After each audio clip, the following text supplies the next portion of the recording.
Hello students, इससे पहले हमने किया था। हम कर चुके थे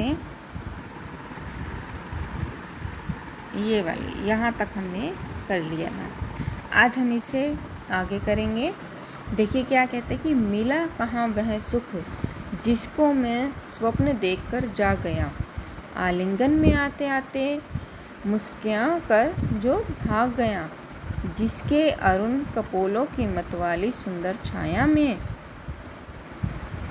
अनुरागिनी उषा लेती थी निज सुहाग मधुमाया में। ठीक है, देखिए क्या कहते हैं कि मिला वह सुख। कवि कहता है कि उसे अपने जीवन में किसी सुख की प्राप्ति कभी हुई ही नहीं।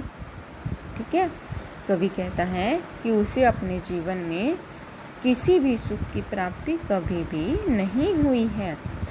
सपने में जिस सुख को अनुभव कर वह अपनी नींद से जाग गया था, वह भी उसे कभी प्राप्त नहीं हुआ है।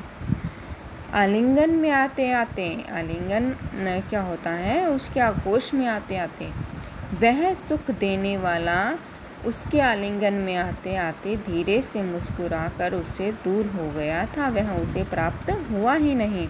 मुस्कुया मीन्स मुस्कुराकर, जिसके अरुण कपोलों की मतवाली सुंदर छाया में। क्या कहते हैं कि उसे कभी प्राप्त हुआ ही नहीं था। जो सपने में सुख और प्रेम का आधार बना था, वह अपार सुंदर था, मोहक था। उसकी लाल गुलाबी गालों की मस्ती भरी छाया में प्रेम भरी भोर अपने सुहाग की मिठास भरी मनोहरता को लेकर प्रकट हो रही थी।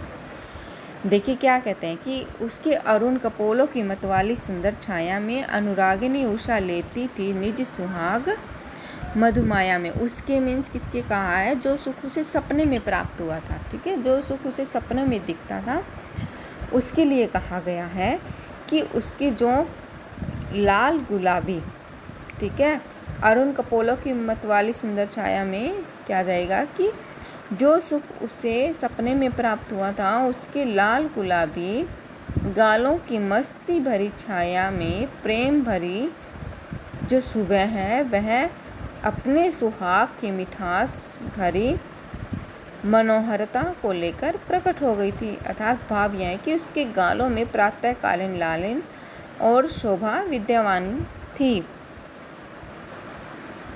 जीवन की लंबी राह पर चलते हुए थक कर चूर हुए कवि रूपी यात्री की यादों में केवल वही एक सहारा थी। उसकी स्मृति पाथे बनी है थके पथिक की पंथा में। पंथा मीन्स रास्ता में। और इसीलिए कहा गया है कि जो जीवन की लंबी राह, ठीक है, जो वह जीवन को जी रहा है, उसको किसके समान बताया गया है, एक लंबे रास्ते के समान बताया गया है, जिस पर चलते चलते जो कवि रूपी जो यात्री है वह थक गया था। और उस यात्री की यादों में केवल वही सुख की जो यादें थी, वही एक सहारा थी।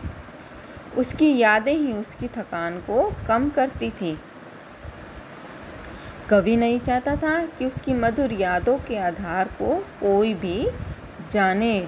वह पूछता है कि क्या उसके अंतर्मन रूपी गुदड़ी की सिलाई को उधेड़ कर उस छिपे रहस्य को आप देखना चाहेंगे। भाव क्या कह देंगे, भाव यह है कि कवि उस रहस्य को अपने भीतर संभाल कर ही रखना चाहता है, वह उसे किसी को भी नहीं बताना चाहता है। आगे देखिए, छोटे से जीवन की कैसे बड़ी कथाएं आज कहूँ, क्या यह अच्छा नहीं कि औरों की सुनता मैं मौन रहूँ। सुनकर क्या तुम भला करोगे मेरी भोली आत्मकथा, अभी समय भी नहीं थकी सोई है मेरी मौन व्यथा। क्या कहते हैं कि कवि कहता है कि उसका जीवन जो है वह छोटा सा है और सुखों से रहित है, इसलिए वह उससे संबंधित बड़ी बड़ी कहानियाँ आज किस प्रकार सुनाए।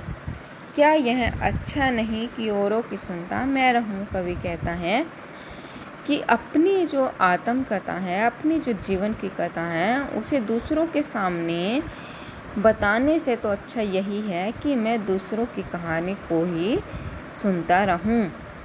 सुनकर क्या तुम भला करोगे मेरी भोली आत्मकथा को। वह लोगों को कहता है कि तुम मेरी सीधी सादी आत्मकथा को सुनकर तुम मेरा कौन सा भला करोगे, अर्थात मुझे कौन सा सुख प्राप्त हो जाएगा। अभी समय भी नहीं थकी सोई है मेरी मौन व्यथा। कवि कहता है कि अभी उसे अपनी कहानी सुनाने का अवसर भी अनुकूल नहीं था। अर्थात कहते कि अभी मेरी कहानी सुनाने का जो सही समय है वह नहीं आया है और उसकी जो मौन पीड़ा है वह अभी तक थकी हुई है और उसके मन में ही छुपी हुई है। यह आ जाएगा इसमें।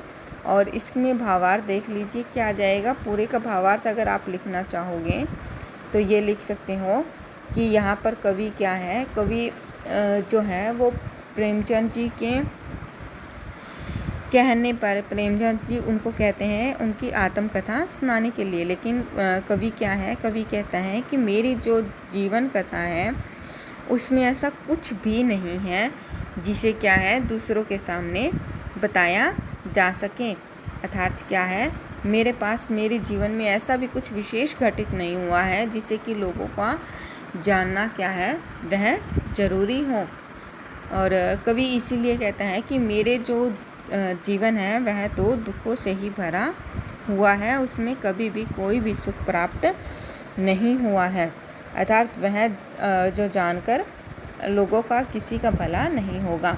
अब देखिए इसमें विशेष में हम लिखेंगे लाक्षणिकता का गुण है और प्रतीकात्मकता विद्यमान है, खड़ी बोली का प्रयोग किया गया है, तत्सम शब्दावली है, प्रसाद गुण है, करुण रस है और अलंकार में हम कह सकते हैं कि अनुप्रास अलंकार है और रूपक अलंकार भी हो सकता है इसमें। फिर है